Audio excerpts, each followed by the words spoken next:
여러분, 시가 뭐예요? 하고 누가 물으면 뭐라고 대답하시겠어요? 참 간단한 것 같으면서도 막상 답하려면 어려운 질문이죠. 오늘은요, 바로 이 질문에 평생을 바쳐서 답을 찾으려고 했던 시인이 있습니다. 바로 김종삼 시인인데요. 그의 작품 세계를 따라가면서 그 답을 한번 같이 찾아보려고 합니다. 자, 그럼 시작해볼까요?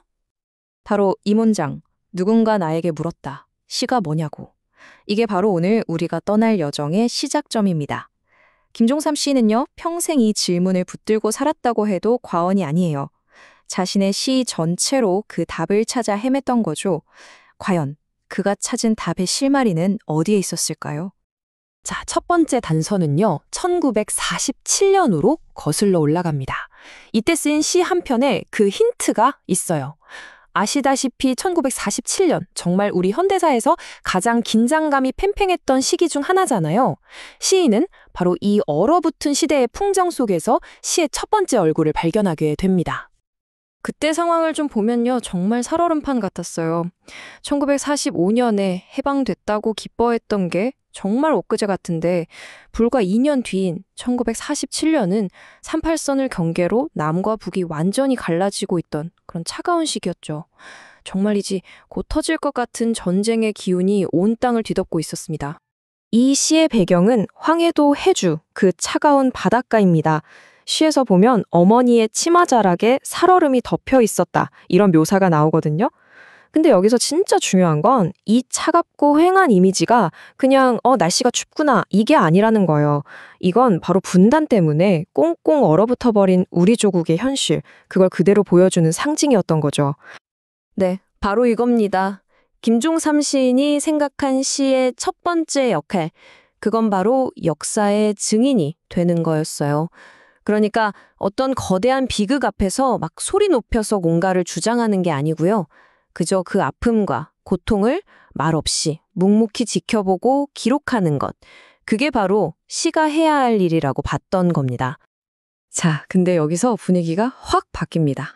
시인의 시선이 1947년의 그 얼어붙은 바다에서 이번엔 아주 시끌벅적하고 사람 냄새 물씬 나는 곳, 바로 남대문 시장으로 옮겨가거든요. 이 엄청난 공간의 변화가 시란 무엇인가에 대한 그의 대답을 어떻게 완성해 나가는지 한번 계속 따라가 보시죠. 두 번째 단서는 바로 시장 사람들입니다. 시인은요, 어떤 거대한 역사의 침묵, 이런 데서 답을 찾은 게 아니었어요.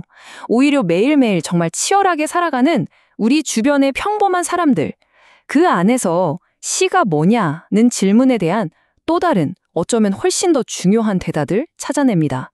시인이 눈을 돌린 곳이 뭐 대단한 장소가 아니에요. 그냥 남대문 시장이었어요. 근데 거기서 뭘 봤냐면 정말 말도 못할 고생을 하면서도 순수하고 명랑하게 또 서로에게 따뜻한 마음을 나누면서 지혜롭게 살아가는 바로 우리 이웃들의 모습을 본 거죠. 그리고 여기서 정말 결정적인 구절이 나옵니다. 시인은 바로 그런 사람들이야말로 이 세상의 시작, 즉 알파이고 고귀한 인류이고 영원한 빛이라고 말해요. 그리고 마지막에 뭐라고 하냐면 그들이 바로 시인이라고 선언해 버립니다. 이거 진짜 대단한 발상의 전환 아닌가요?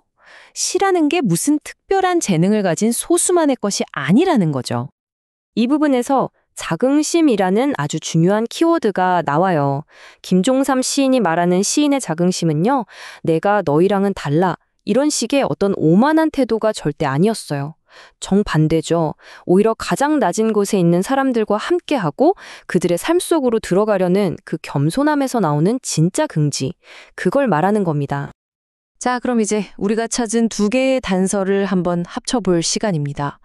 얼어붙은 역사를 증언하는 시, 그리고 평범한 사람들의 삶 자체를 노래하는 시. 이 두 가지 모습이 만나서 김종삼 시인의 최종적인 답을 만들어냅니다. 한번 정리해볼까요? 김종삼 시인에게 시란 무엇인가? 첫째, 분단 같은 역사의 아픔을 외면하지 않고 묵묵히 증언하는 것. 그리고 둘째, 그 고통 속에서도 꿋꿋이 살아가는 우리 평범한 사람들의 그 위대함을 노래하는 것. 마지막으로 셋째, 바로 그 사람들을 향한 겸손함 속에서 진짜 시인의 자긍심을 찾는 것. 바로 이거였습니다. 두 세계가 정말 명확하게 대비되죠? 한쪽에는 차가운 역사의 현장에서 친북으로 증언하는 시인이 있고 다른 한쪽에는 따뜻한 삶의 한복판에서 사람들의 목소리가 되어주는 시인이 있는 거예요. 근데 이게 따로 노는 게 아니라 이 두 가지가 합쳐져서 김종삼의 시세계를 떠받치는 두 개의 단단한 기둥이 되는 셈이죠. 그러니까 결국 핵심은 이거예요. 김종삼 시인에게 시라는 건 저기 멀리 상아탑이나 책상 위에 고고하게 앉아있는 게 아니었던 겁니다. 시는 어디에 있었냐? 바로 역사의 가장 아픈 현실, 그리고 우리 이웃들의 평범하지만 너무나 존엄한 삶, 바로 그 한가운데서 살아 숨쉬고 있었던 거죠. 우리가 시작했던 질문으로 돌아왔네요. 누군가 나에게 물었다. 시가 뭐냐고. 김종삼 시인은 자신의 평상과 시를 통해서 이렇게 대답을 했습니다. 그렇다면 이제 여러분 차례입니다. 여러분의 삶 속에서 시는 어디에 있나요?